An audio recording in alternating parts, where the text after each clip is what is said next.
Mami Compuché, hola a todos, todas, todos. Mi nombre es Gastón Muñoz y estamos acá en el Museo de Química y Farmacia, profesor César Leighton de la Universidad de Chile, un espacio que rescata un poco de la historia de la medicina en nuestro país.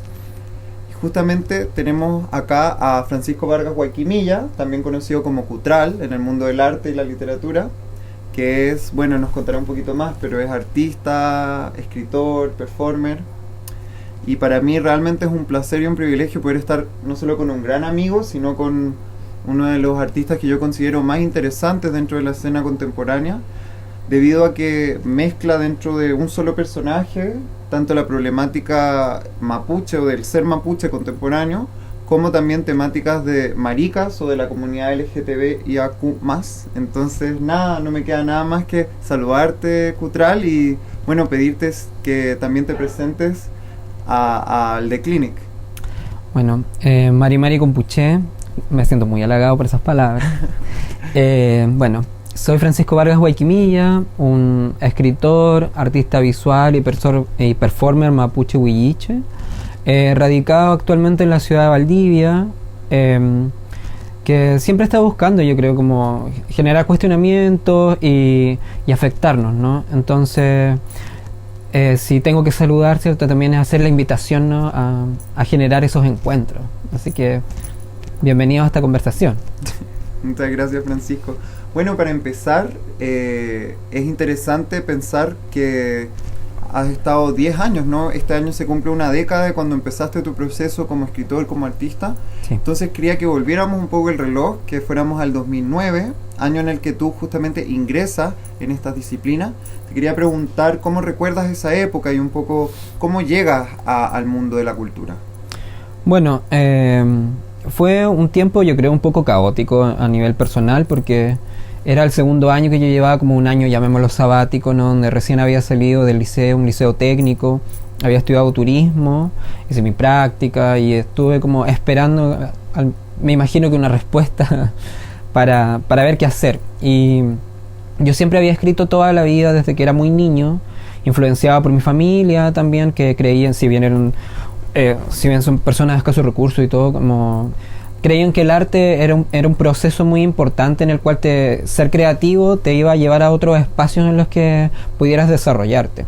Y ahí fue fundamental mi tía, la cual cuando yo tenía como 11 años sufrió un accidente muy doloroso y queda en coma, y desde ahí yo comienzo a escribir seriamente, como desde esa época. Y empiezo a registrar, porque me parecía que la memoria era como este proceso en el que yo debía estar involucrado para, no sé, en ese tiempo muy ingenuo, ayudarla.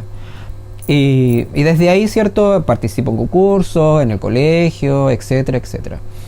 Hasta que llega el 2009 y desde ahí yo decido finalmente decir, bueno, voy a escribir un libro, voy a hacer esto, quiero todos los conocimientos que ya tenía desde que era niño, ¿cierto? Como conectarme con la naturaleza, etcétera, aprovecharlos para generar, ¿cierto? Un discurso y conectarme con otras personas. Entonces, el 2009 comienzo a escribir y el 2010 entro a la universidad a estudiar psicología, la cual no terminé, por supuesto, porque millennial. Y desde ahí, ¿cierto? Voy como entrando en los circuitos literarios, en talleres literarios, participé del Balmacé Arte Joven.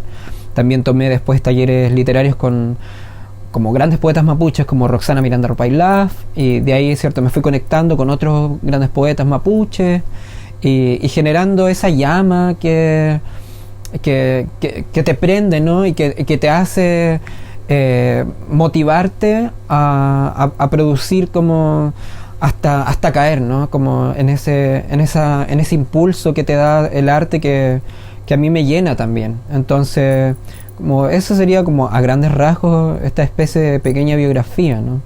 Pero que siempre yo creo que está plagada de esa llama, y que por eso como de alguna forma también como adopto esta palabra del cutral, ¿no? Que es el fuego, y que me es muy necesario porque podemos, ¿cierto? Involucrarnos en ese proceso que también tiene que ver mucho, no sé, con el fogón, y de pensar y de reflexionar, ¿cierto? Y estar ahí como frente a algo que también nos cobija, ¿no? Francisco, avancemos un poco en el tiempo. Cuando publicas tu primer poemario, Factory, Ujú. que ha sido muy exitoso, no solamente por la crítica del mundo literario, sino también tiene muchas investigaciones, ¿no? Ujú. No solo localmente, sino en el exterior hay muchas investigaciones académicas que se preocupan de tu primer poemario. Entonces, te quería preguntar, bueno, ¿cómo llegaste a tu primer contrato de publicación? Cosa que suele no ser muy fácil, ¿no? Y también, bueno, preguntarte cuál es el futuro para ese libro que me comentabas anteriormente que parece va a haber una reedición pronto. Claro. Sí, bueno, Factory es una investigación que yo estuve haciendo durante 3 años mientras trabajaba en la cárcel de Alto Bonito, en Puerto Montt. Y bueno, yo siempre cuento esta anécdota donde yo siempre quería ir a la cárcel a trabajar porque me parecía un espacio muy interesante. Y entonces tenía que dos opciones. Pues una era cometer un delito y terminar preso, o la otra era eh, conseguir un trabajo que me permitiera estar ahí. Bueno, fue la segunda opción, por supuesto. Porque, no sé, era más difícil la otra, ¿no? Y desde ahí, ¿cierto? Cuando estoy trabajando, comienzo a ver cómo el cuerpo reacciona dentro de los espacios de encierro. Y cómo esto se traslada a ciertas lógicas también y que tenían que ver con mis obsesiones. Yo todo el tiempo estaba muy obsesionado con la moda, con el cuerpo, con la identidad. Entonces desde ahí comienzo a investigar como ciertos discursos que podría generar el cuerpo dentro de estos espacios, y lo fui relacionando como con las fábricas textiles, con las oficinas, y así de ver cómo el cuerpo se relacionaba. Y de ahí también descubrí el hambre, ¿no? Por las huelgas de hambre que suelen hacer los presos para generar como un grito, ¿no? Y también me acerco a las huelgas de hambre de los presos políticos mapuches, y desde ahí, ¿cierto?, creo esta especie de compilado de voces que nos van generando estos cantos que nos pueden, ¿cierto?, a llegar a lo que los cuerpos oprimidos están generando. Entonces desde ahí, ¿cierto?, Factory es como esta fábrica de voces que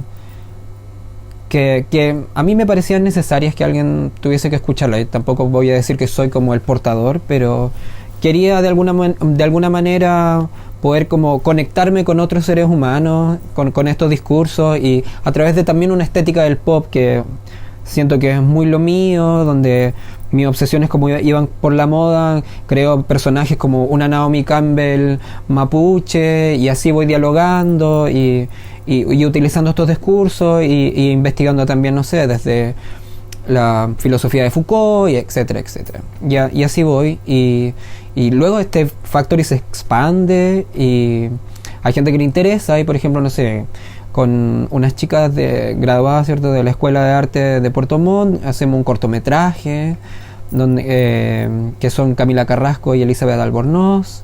Y también, bueno, después hubieron reediciones. La primera edición se hizo en Puerto Montt como un libro objeto, y de ahí después, ¿cierto?, se publicó en una cooperativa en Argentina, luego en España, y ahora próximamente en Costa Rica va a haber una reedición del libro. Y lo cual me tiene bastante contento, porque podemos ver que hay ciertas formas de comunicarnos que pueden ser expansivas, y que a veces dentro de la poesía al parecer no es tan fácil, ¿no? La gente no le gusta al parecer leer poesía, pero me ha tenido bastante contento la recepción que ha tenido, y espero que siga así y que este engendro siga, ¿cierto?, fluyendo por diversos espacios. Cutral, vamos ahora, si no te molesta, más bien a tu faceta como artista visual. Uh-huh. Te quería preguntar, ¿cómo llegas tú al arte performance, a la acción artística? Y también te quería preguntar en esa línea, ¿cómo crees tú que el cuerpo afecta la manera en que hacemos arte? Claro.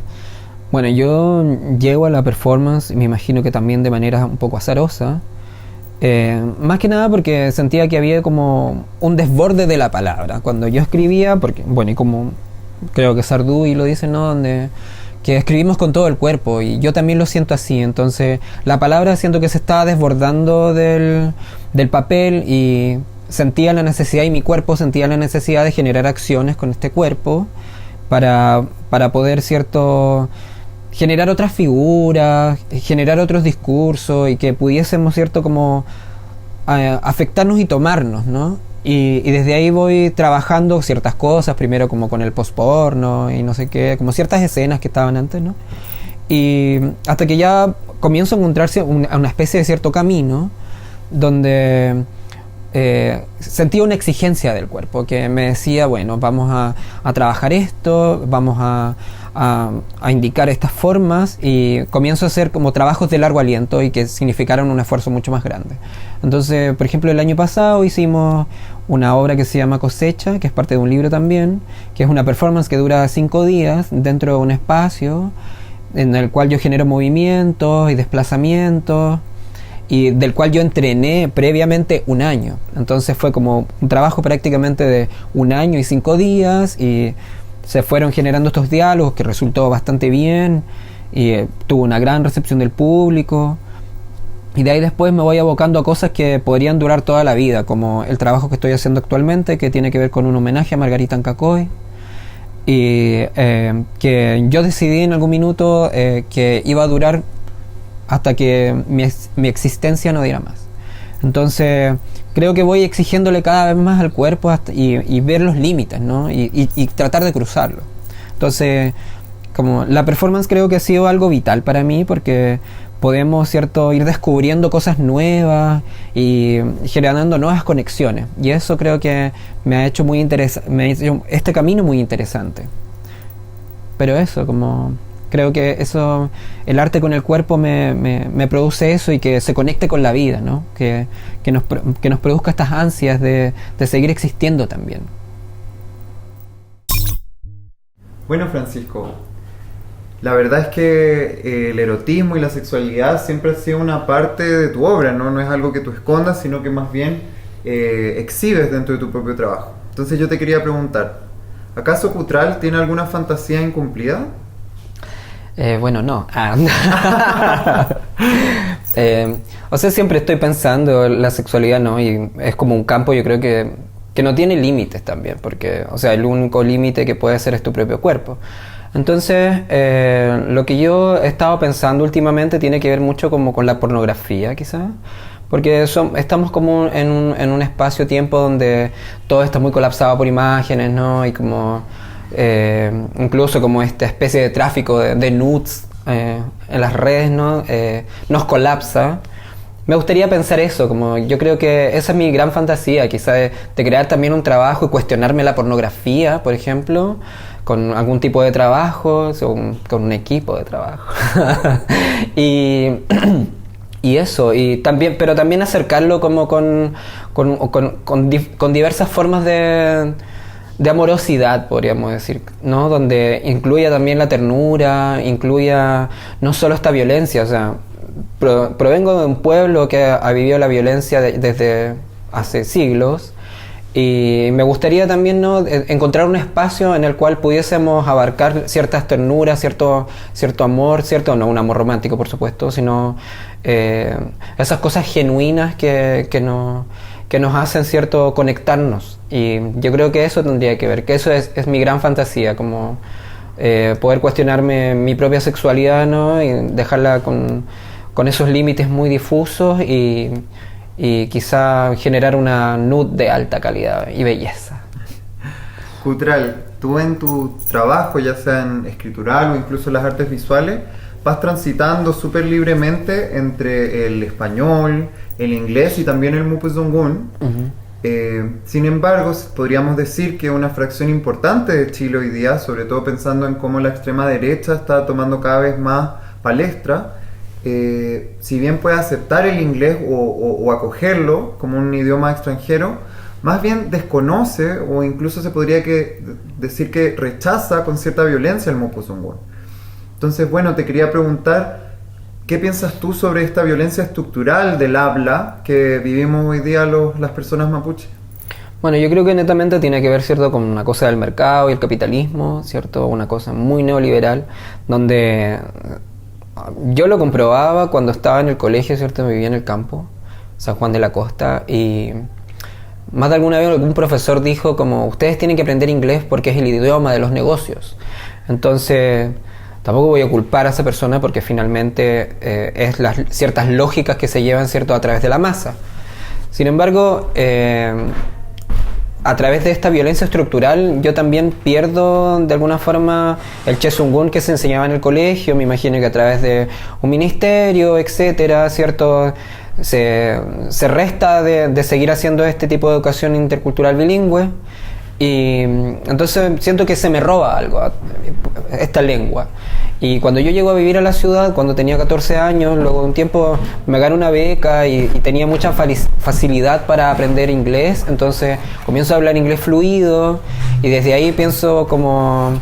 Escucho la palabra Walmapu una vez y pienso como no en la palabra en el Mapuzungún, sino que lo pienso wall, como pared en inglés, y de ahí Mapu, ¿cierto? Entonces siento que existe esta muralla que está dividiendo mi herencia y de la cual necesito generar este salto. Y por ende, como ocupo el mismo inglés para poder ir generando estas conexiones. Entonces comienzo este proyecto que se llama Molmapu, en el cual genero una especie de falsificaciones burdas de marcas reconocidas, ¿cierto? Ya sean las del deporte, ya sean las del lujo, ¿cierto? Que incluyen también una explotación de otros cuerpos, ¿cierto? Vemos, no sé, en Camboya alguien haciendo un niño cosiendo una zapatilla, no sé, etcétera. Y de ahí veo como también, ¿cierto? Esas marcas y estas producciones crean cuerpo y que están ligadas a cierto lenguaje. Entonces comienzo a construir ciertas marcas falsificadas como Nike y le pongo la palabra ñuque y así como, o Puma, pongo Pangui y voy generando estos diálogos y los voy probando. E incluso en algún minuto estuve haciendo alguna indumentaria con estas marcas y se las entrego a la gente para que después las puedan usar en la calle, ojalá tomarse una selfie, etcétera. Como que vaya fluyendo la obra. Y además esta misma obra, con estas falsificaciones me las voy tatuando, porque necesito que también adentrar con todo el cuerpo, ¿cierto?, este trabajo. Entonces comprendo que esta violencia estructural, ¿cierto?, comienza desde el lenguaje y que genera cuerpo, y este cuerpo también, ¿no?, genera este cuerpo violento. Y a través de ese mismo lenguaje y esa lengua foránea, como el inglés, siento que voy como creciendo a través de la herida, ¿no? Creciendo a través de esa falencia, esa falta que existía de yo no ser un hablante, y me voy encontrando ahora como con el Mapuzungún, y que quizás es mi tiempo para llegar a internalizarla y decir como ahora voy a poder hablar la lengua de mis ancestros. Creo que es eso. Bueno, Kuteal, antes de despedirnos del The Clinic, no podíamos irnos sin pedirte que me comentaras cuáles son tus próximos proyectos, qué te depara el futuro, qué nos podrías adelantar en esta instancia. Bueno, yo creo que lo más próximo, ¿cierto?, es la exposición La Huentuchefe, donde, bueno, agradezco la invitación, y donde vamos a estar abarcando, ¿cierto?, la temática del Lagüen, ¿no? Y pensar también lo que podría ser, qué es lo sano, qué es la enfermedad, ¿no?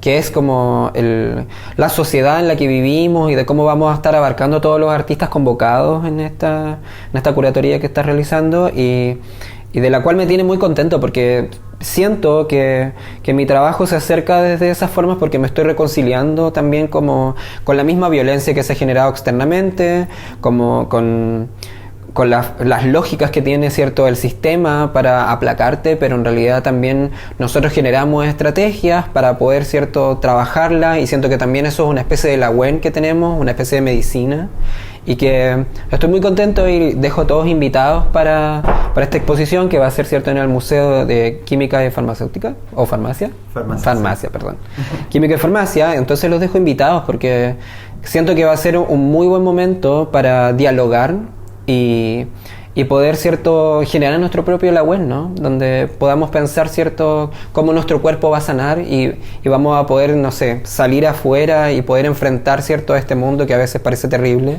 pero que hay que también afrontarlo con esperanza, ¿no?, y que la lucha va a ser larga también, ¿no?, y que estos cuerpos nuestros y de otros, ¿cierto?, están trabajando para que los otros cuerpos de alguna manera vivan un poco mejor.